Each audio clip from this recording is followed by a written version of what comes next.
Yang dihormati Tuan Pengerusi Majlis, barisan panel hakim yang arif lagi bijaksana, div-div terhormat dan hadirin hadirat sekalian.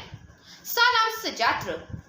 Berdirinya pokok kerana batangnya, berdirinya bangunan kerana tiangnya, tetapi berdirinya saya pada hari yang mulia ini tidak lain, tidak bukan untuk menghujahkan tajuk pidato saya, iaitu kesan pencemaran alam sekitar dan langkah-langkah untuk menjaga alam sekitar. Hadirin sekalian, sebelum saya meneruskan hujah, izinkan saya mendefinisikan tajuk pidato pada hari ini. Alam sekitar adalah sesuatu yang penting dalam kehidupan manusia untuk tidak mengira bangsa, agama dan negara. Alam sekitar ini termasuklah kawasan-kawasan tumbuhan hijau, udara dan air seperti sungai dan laut. Alam sekitar seharusnya dijaga kerana alam sekitar bukan hanya digunakan pada masa sekarang, tetapi akan digunakan sehingga beratus-ratus tahun lagi. Oleh itu, terdapat beberapa kesan pencemaran alam sekitar dan langkah-langkah mengatasinya. Hadirin sekalian, kesan pencemaran alam sekitar yang paling ketara dan sedang hangat diperkatakan oleh seluruh warga dunia pada masa kini adalah kesan pemanasan bumi yang disebabkan komposisi gas-gas rumah hijau meningkat melebihi tahap kebiasaan.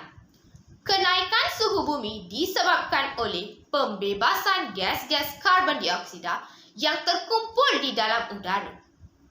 Kilang-kilang yang memproses dan membakar minyak untuk menjana elektrik supaya manusia membuat aktiviti-aktiviti seharian mereka akan mengeluarkan gas-gas toksik dan gas rumah hijau.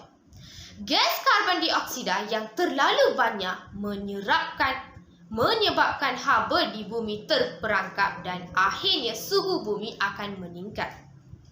Seterusnya, pencemaran alam sekitar yang berlaku boleh mendatangkan banyak jenis penyakit kepada manusia.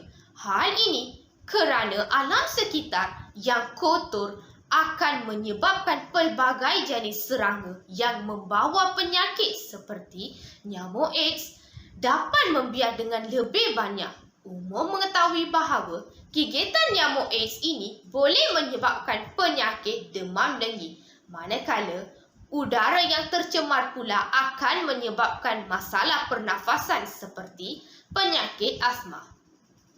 Hadirin yang dihormati sekalian, namun apakah tindakan kita? Jangan biarkan diri anda diselubungi dengan misteri. Langkah-langkah yang boleh diambil adalah melalui pendedahan media massa. Media massa ini termasuklah televisyen, radio, telefon bimbit, komputer dan surat khabar. Pada hari ini, media massa memainkan peranan penting dalam membentuk cara pemikiran semua pengguna.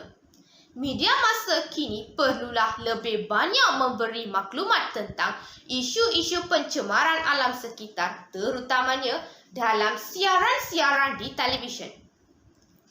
Hal ini sedemikian kerana setiap manusia atau individu perlu mengetahui tentang keadaan alam sekitar yang semakin tercemar dan perkara yang sepatutnya dilakukan oleh mereka untuk menjaga alam sekitar. Pencemaran alam sekitar. Pihak-pihak yang berwajib sepatutnya perlu mendedahkan isu-isu pencemaran ini dengan lebih luas dan di jaringan-jaringan internet kerana masyarakat kini lebih banyak menggunakan media-media tersebut berbanding media-media lain. Selain itu, pihak sekolah juga hendaklah memperkenalkan pendidikan alam sekitar kepada murid-murid sekolah. Satu kurikulum yang khusus perlu digubal agar pendedahan yang sistematik dapat dilaksanakan.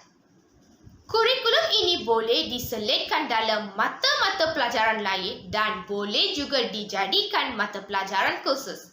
Hal ini bertujuan untuk menyemaikan kesedaran secara lebih berkesan. Jika sejak kecil mereka diberikan pendedahan sedemikian, mereka akan berasa lebih bertanggungjawab terhadap alam sekitar apabila mereka dewasa nanti. Jadi, pengenalan pendidikan alam sekitar di peringkat sekolah merupakan satu langkah untuk mengatasi pencemaran alam sekitar. Hujah terakhir saya ialah melalui penggunaan teknologi moden yang mesra alam. Penggunaan teknologi moden dapat mengawal dan mengurangkan pencemaran dengan lebih cepat dan efektif. Dengan adanya teknologi moden, tumpahan minyak di lautan jadilah lebih mudah dibersihkan tanpa meninggalkan sisa tumpahan minyak. Selain itu, dengan menggunakan teknologi moden, kita dapat menjalankan aktiviti kita semula. Bahan-bahan buangan dan sisa-sisa pepejal seperti surat khabar, majalah lama, kain dan bahan-bahan plastik. Penggunaan teknologi moden seperti penapis udara yang dipasang pada egzos kenderaan dan cerobong asap kilang-kilang perindustrian telah dapat mengurangkan kadar gas karbon monoksida yang dilepaskan. Hal ini akan dapat hadirin yang dimuliakan, sudah terang lagi bersuluh. Pihak kerajaan dan badan-badan bukan kerajaan yang berkaitan haruslah memainkan peranan penting dalam memelihara dan memelihara alam sekitar. Sebagai golongan yang mendapat mandat, kita pasti dapat menjaga dan mengawal alam sekitar daripada terus tercemar. Setakat ini sahaja. Sekian, terima kasih.